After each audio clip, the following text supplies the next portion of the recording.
fica desabafando, fica contando a sua vida, fica pedindo conselho. As pessoas não têm autoridade, poder, vontade e condição de te ajudar.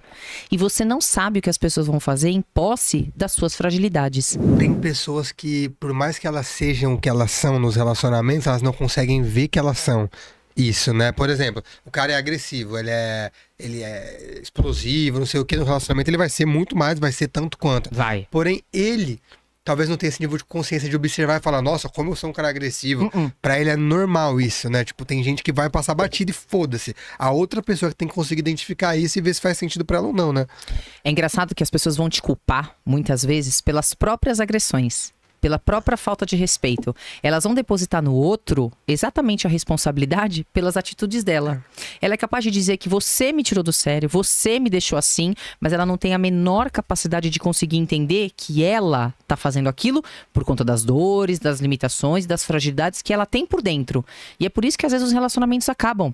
Porque sempre o outro é culpado, sempre o outro é pidão, sempre o outro é carente, quando na verdade você é a pessoa responsável por estar matando a admiração que começou lá atrás. E o que você fazia no começo, você deixa de fazer, o teu relacionamento começa a ruir, porque você não é capaz de enxergar o caminho que você está conduzindo naquele relacionamento, nem o quanto você está ferindo aquela pessoa que você diz que ama, que você diz que gosta e que você quer estar junto.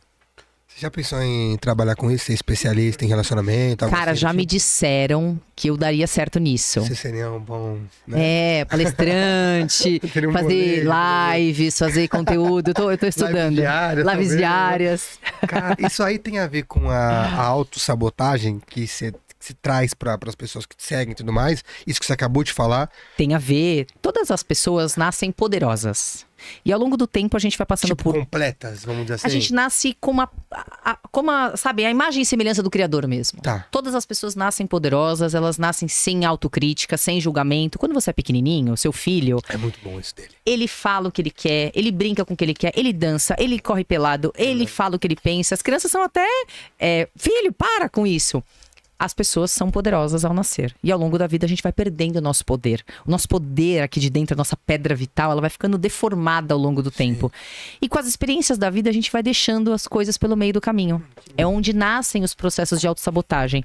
E algumas pessoas que passam, seja por processos de rejeição, ou até superproteção, ou foram judiados na infância, ou esquecidos, ou se sentiram invisíveis, elas vão sofrer coisas na vida adulta, porque é na infância que a gente é aquilo que a gente vai ser. A gente forma na infância aquilo que a gente vai ser quando for adulto.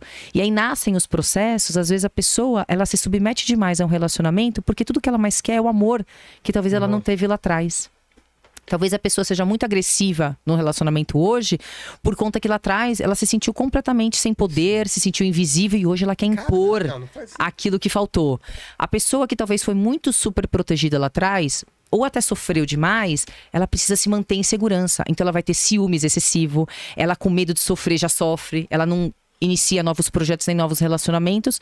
E pessoas que tiveram problemas com vínculo, por exemplo, elas se tornam muito rebeldes. Elas vão trair, elas vão ser inconstantes no relacionamento, elas vão se relacionar inclusive com pessoas que são casadas, indisponíveis, que namoram. Você não tem aquelas pessoas que namoram, ficam lá 10 anos com uma pessoa, a pessoa não assume, não fica, não vai pra frente, de repente esse cara larga, em 6 meses casa. Nossa, isso acontece muito. O que acontece? Não é por culpa daquela pessoa, mas aquela pessoa estava, de alguma maneira, indiretamente, alimentando aquele ciclo, porque uma parte dela acredita que se ela for assumida, ela não sabe disso, ela vai sofrer. Porque o nosso interno corresponde com o externo e vice-versa. Então as nossas escolhas e os nossos comportamentos, eles são meio que programados para garantir aquilo que a gente pensa por dentro, e o externo corresponde ao nosso mundo interno. Caralho, essa dor é muito recorrente aqui, das pessoas falarem pra gente, tipo assim, não faz sentido, eu sou especial, parece que eu tenho alguma... algum problema, eu tô em o dedo podre. Cara, não, eu tô ficando com o cara, normalmente é a mulher que fala isso, tô ficando com o cara, ele termina comigo e começa a namorar com alguém. Porque no fundo, não é culpa dela, mas ela no fundo, ela tem medo de ser assumida porque ela tem uma dor com vínculo. É como que se ela se entregar e tiver alguém só pra ela e que ela tiver uma expectativa real daquela pessoa, a pessoa vai abandonar ela. Porque lá atrás ela se sentiu invisível. Lá atrás ela buscou por esse vínculo e ela não foi correspondida. Então hoje ela reproduz por familiaridade o mesmo comportamento. Porque lá atrás um dia ela esperou de alguém, não teve o que ela precisava, então hoje ela repete esses ciclos. E aí eu falo muito dos ciclos repetitivos na nossa vida que a gente precisa quebrar.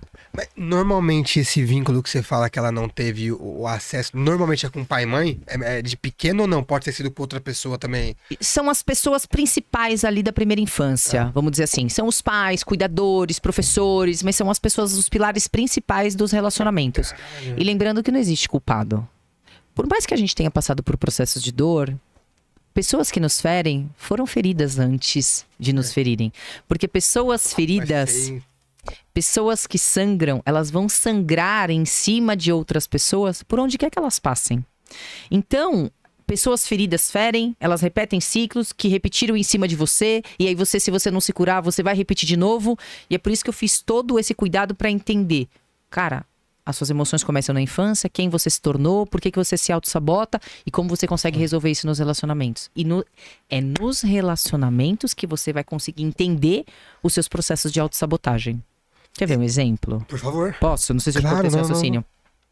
Às vezes a pessoa ela é muito dependente da validação do outro, do elogio, da aceitação, tá sempre em busca disso num relacionamento. Ela vai ter dependência disso com a sogra. Ela vai ter dependência disso no trabalho. Ela vai ter dependência disso com uma amiga. Ela sempre vai ser insegura, precisando que as pessoas à sua volta provem o seu valor. Eu já tive esse bagulho aí. Só que, na verdade, o que vem de fora só alimenta o nosso ego. O que vem de dentro é que alimenta a nossa alma. Então, o nosso poder, a nossa autoestima, o nosso valor, ele precisa ser resgatado e construído a partir de nós. Porque quanto mais você depende do que é externo, mais você se fere, mais você se paralisa e mais você fica em ciclo de repetição, de dor e de escolhas que não são boas para sua vida. Cara, falo por mim mesmo. Isso aí eu falo tranquilamente, de boa, sobre essas porra assim. De ver várias vezes em momentos da minha vida, eu precisando, às vezes, trocar uma ideia com alguém. Eu quero fazer alguma coisa.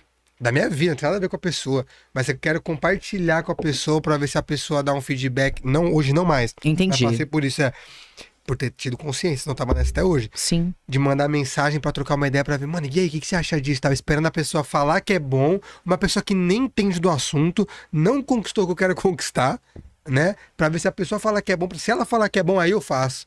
Pra eu ir com mais... vai te fuder. Mas não sou só eu. A porra de uma galera inteira passa por isso, né? Fica desabafando, fica contando a sua vida, fica pedindo conselho. As pessoas não têm autoridade, poder, vontade e condição de te ajudar. E você não sabe o que as pessoas vão fazer em posse das suas fragilidades. Além de você ter a sua vida exposta, parte das pessoas, elas não querem ver você bem. E outra parte das pessoas, às vezes, ficam felizes de te ver mal. Então, não saiam compartilhando a sua vida pra todo mundo. Porque uma boa parte das pessoas ou não sabem, não podem, não querem te ajudar, ou vão ficar até felizes quando elas souberem que você tá tendo algum problema.